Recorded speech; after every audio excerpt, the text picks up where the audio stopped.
Hello, hi, it's Liz here, and I'm back with Dephemerember and my super chunky journal. I just love how it's starting to look.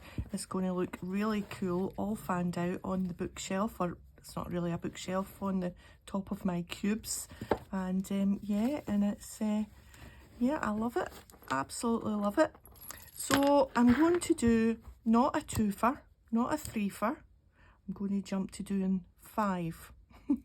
It's just so much easier at this time of year when there's not much time to come into the crafty room and get on with this.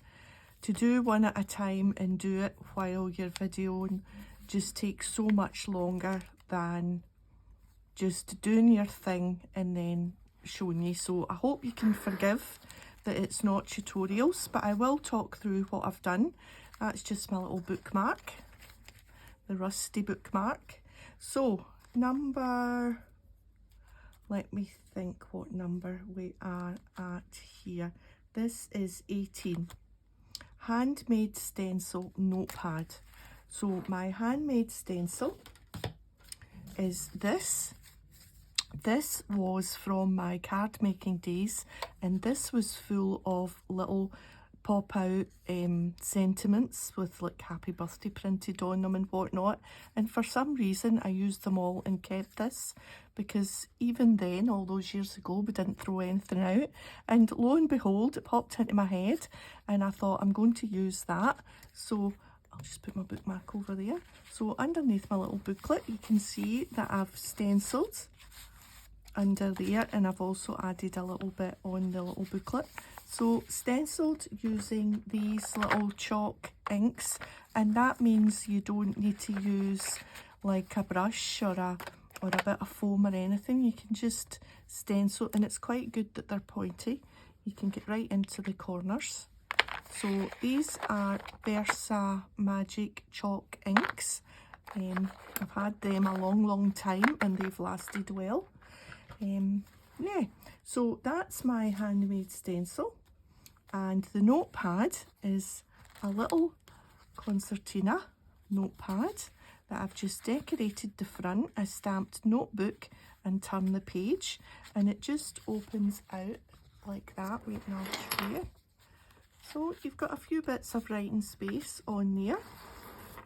Let me just put that out the way, and yeah, pleased with how that turned out.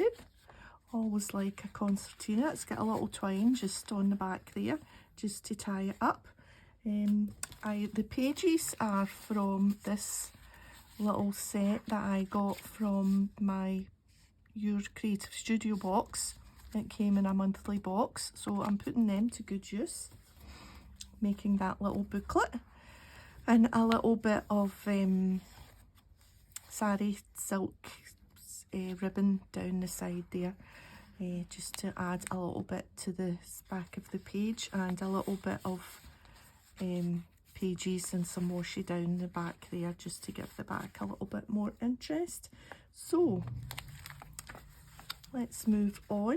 Number 19, fabric and a page tab. So I've used this little embroidered doily. I have been hoarding these doily sets, and I don't know why. I've got a whole box of them now. Every time I see one in a charity shop or wherever, I get quite excited and I buy them, and I really should start using them. So this doily, I just used the whole doily. I didn't cut it at all, and then I just decoupaged up this skating couple. So he's got their skates, and I had luckily some skating ephemera. So, and that's my page tab there that just sticks out from that piece of ephemera. So quite an easy one there, just some fabric and a few bits and bobs. And instead of just leaving that bit plain, I've tucked in one of my extra tags there. So that's number 18. No, that's number 19, fabric page tab. 20 is grunge snippet strip. So snippet strip, I don't know why I had in my head that it was fabric. I must have read it and then just got fabric in my, and it's not even a snippet strip, it's one piece of fabric. I don't know, Anyway, it's done. It's not really a snippet strip, it's one piece of fabric all just fancy sewn together. And then I saw someone's video and I'm like, oh right, snippet strip. I've got that one wrong. But anyway, I quite like it. It's down there and it's certainly a grungy page. This I added. This is from Stampentis. It's called Frantage. It's shabby blue embossing enamel, and it actually turns out really, it's got little gold flecks and it's really quite chunky embossing. So it's embossing enamel rather than embossing powder. You can see it there. So it's really quite chunky bits, and when it melts it just goes into really quite big bits, and I thought that was quite grungy. Yeah, so that's shabby blue, although it doesn't really look blue, it looks more white and gold. Frat is probably because I didn't shake it, because I think all the little blue bits go to the bottom. Yeah, I can see the blue now. Anyway, yeah, Frantage. So, number 21, button tea bag. So quite an easy one. I've got a little bit of background I've stitched around, and then I've got this from the packaging of the tea bags, chamomile, carefully selected for pure delicate taste that's naturally caffeine free. And these are the tea bags at the back of the flowers. And I tried to grunge it up a little bit on this page because I felt this page was quite clean compared to this page. So I added, I don't know if you can see it, this is Inca Gold, but it's blue Inca Gold. And I just dabbed my finger into there. And this is going to last like forever. And I just went on to the edges, and it just adds a little bit of a blue sheen, a little bit, I don't know if you can see that, and a little bit of embroidery floss through the buttons. And then my new favourite thing is some sequins onto one of these little bulb pins. So a few wee bits of sequins, some little round ones and a couple of flowery ones. And I thought that was quite cute. So that's 21. And then 22 is water envelope insert. I've just stuck this randomly, this postcard in this little bit here on this page. Because it's so chunky now, I'm finding it hard to do anything on these left side pages. So from here on in, I'm just going to do the right hand side pages. There's only 3 left after this, so I've got, I think, 6 pages left, so that'll work out. And I'll just put something on the opposite page because it's just too hard to do. And I didn't make this, I didn't extend, this is just the book as is. So it has become quite unruly to do the left hand side page, even things not sticking down on it. Anyway, this little pocket, so this is water envelope insert. So I had this already pre-made, this vellum pocket. I thought I'll get that used up, and then I've got this little envelope.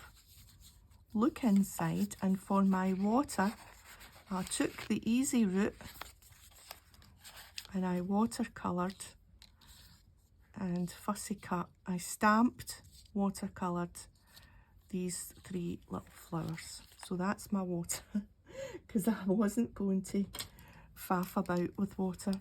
So I coloured using my Zig Real brush, and then these are also brush pens that are water, good with water, but these are Bauer. These are the cheap version of these. They're pretty good. I just got them off Amazon. They were about half the price of the Kuretake ones. The Kuretake ones, I think probably the colours are just a little more subtle than the these ones, the Bauer ones. But, you know, got to watch the pennies these days. And yeah, so just a floral stamp, stamped out, scooshed with some water and then coloured in. So that's the extent of the water I'm going to add here, because this is an old book and I didn't want to add any water to these pages because it would just disintegrate, I'm sure, because it is a very old book. So that's envelope, insert, a tiny envelope, look inside, look please. So that's my tiny little envelope with my watercolour flowers inside tucked in there. Yeah, so that's, yep, that's as far as I've gotten. I'll put the bookmark into the last page, keep my spot, and we've only got 3 to go. Can't believe. 23, 24, 25. So I'm hoping to have time. I don't want to leave it till after the 25th, because sometimes once the date has passed, you just feel as if that's the project over and done with and you don't finish it off. So I'm definitely going to be back before the 25th, but whether it will be the 24th or the 23rd, I can't decide whether just to do the 3 in advance, whether that's cheating. If I do 23, 24 and 25 and post it before 25, is that cheating? Or is that just being organised? I don't know. We'll see. Maybe I could do them and then just schedule it for 25th. There's an idea. That's what I'll do. Fingers crossed. Best laid plans and all that. Okay. So thanks for joining me today. If you've enjoyed the video, a thumbs up would be great, and I'll see you next time. Bye for now.